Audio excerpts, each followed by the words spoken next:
Hey there, Creative Trades here, and today I'm going to go over how much I made in my very first year of being monetized on YouTube and what that will look like for different channels and different niches, and what some of the different paths are to get to monetization, and then some of the tips and tricks that I've used and some of my like bread and butter things that have really helped me to get this far. And it's not easy, it's hard to do, it's hard to make good videos, and that is what you need to do. The key is making good videos. There's a whole bunch of nonsense out there. There's a whole bunch of old wives' tales about different things that work, doing this, doing that.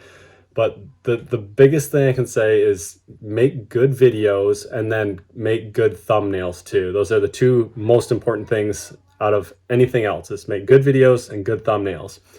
Now we're gonna look at the revenue here. This is the revenue for my very first year being monetized. I was monetized in December of 2021. And my very first day of being monetized, I made $11. And I was really excited about that because I had heard of a lot of channels who have started out, and when they first get monetized, they only make a couple cents a day, like less than a dollar a day or something. And so I was really excited about that. And every day for the past 2 years, I've been monetized for almost 2 years now. I make between 8 and 15 up to $20 sometimes a day. And the income is really awesome. This is just a hobby for me. This is not a full-time thing. I post once every 2 weeks if I'm lucky. And again, the biggest thing you can do is provide value and make good quality content for your viewers, for your subscribers to see. I am in the auto niche, so I do automotive content like how-tos for cars, reviews of different things, different products, for example.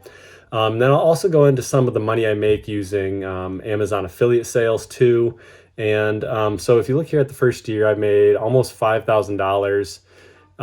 And I will say though, I was probably going, if the monetization requirements didn't require 1,000 subscribers, I would have been making close to this amount per day before then, because when I hit 1,000 subscribers, I was already getting over 1,000 of views a day, every single day almost.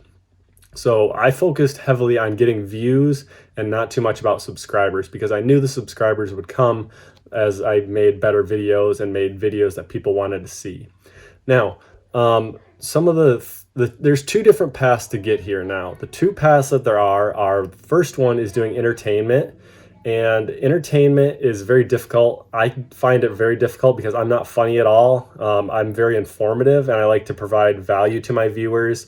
And I know, again, this is a lot of the same thing that you hear from Think Media, that Google and YouTube are massive search engines. And so if you can find things people want to see that there's not content about and make that content, then that really will help you do well in the search. And I would say about 50 to 60% of my views are from search.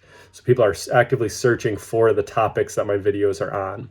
And then another thing too is the thumbnails really help you sit out from the other content that's out there. If your thumbnails aren't good, no one's going to click. And so if people don't click, you're not going to get views. If people don't click, and people aren't watching your content, then YouTube's not going to promote your content as much either. So thumbnails are huge. Don't use Canva. Canva sucks. Learn GIMP. If you don't have Photoshop, learn GIMP. It's basically a free version of Photoshop.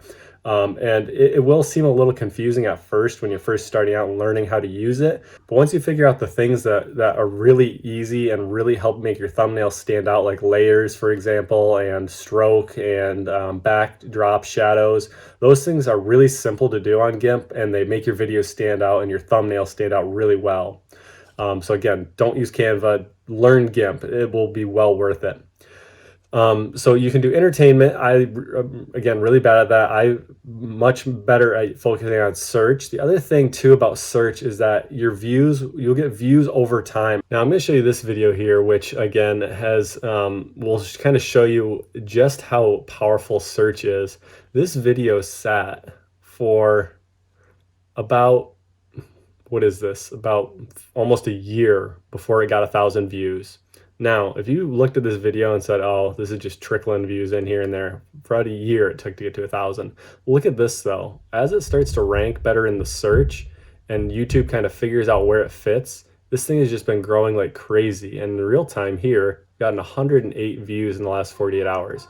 Now, that may not seem like a lot, but I made this video almost 2 years ago. And so for this video to start ramping up at 1.5, 2 years, you can kind of see if you start to get a larger volume of videos out there, and then they start to take off over time like this, and the more videos you get, the more likely that people are going to get suggested your other content. It just kind of grows exponentially. It's like pushing a snowball down a hill or around a bumpy terrain. Once you get started and it's small, it's kind of hard to push and get started, and it keeps crumbling. And then as it gets going more and more, it gets bigger and it gets more firm and solid, and it's less likely to fall apart, and it can roll really well. That's kind of how YouTube works. The better you get at it, the more content you get out there, the more refined your craft gets, the better you will do with your videos. So it's not necessarily like, hey, I post and then I watch this video, and if it doesn't blow up in the next 2 days, I'm out of luck. That's not necessarily how it works. But again, this is only for searchable content like I make, educational, informational. That works for this. If you're looking at entertainment or like trendy stuff where you post it the day a new movie comes out, if it flops in the first 48 hours, it's probably not going to get any more views. It's unlikely to. So that's why I really like search-based educational content as well, because it can do really well over a long period of time. For example, if I stop my channel right now, I would probably continue getting the same amount of views I get for the next couple years for sure, without doing any additional work. So that can be really helpful. Now, one of the other things I found that is super awesome, and this is one of the ways I started growing my videos and figuring out what videos to make. I joined a bunch of different car, specifically Subaru and Jeep Facebook groups, and that's because that's what my channel revolves around, is automotive stuff, Subaru, Jeep, for example, winter driving.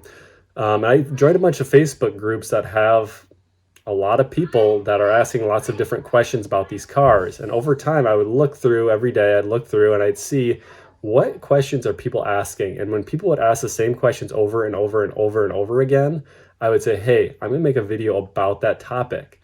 And then if that person or other people have that same question, because it's very likely that they will, I can either link my video there, or that person, instead of just posting on Facebook, they might have tried searching for it in Google or in YouTube to find a solution before they asked on Facebook. And if they've searched now, they might find my video. And so I've had a lot of success doing that.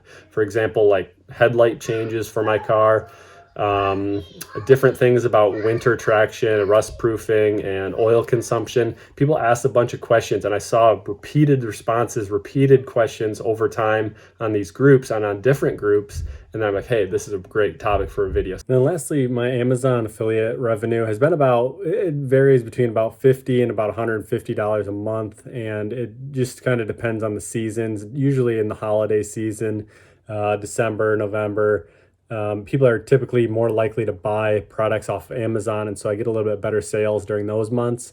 But it depends a lot on your channel. I wouldn't just throw in any old Amazon affiliate link for no reason.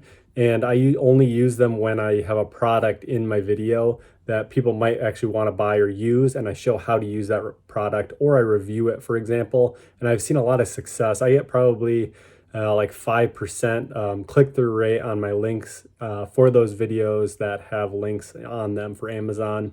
And then my sales rate is about 9% from when the amount of people that click on one of my links to purchase a product. So about 9% of the people that click a link actually end up purchasing something, not necessarily the product, but something else on Amazon that I will get sales commission for. Depends a lot on what your channel is about, because if you do entertainment or trendy stuff, you typically won't be able to do this as easily. But for reviews and informational things, it's a little bit easier to get affiliate sales for them.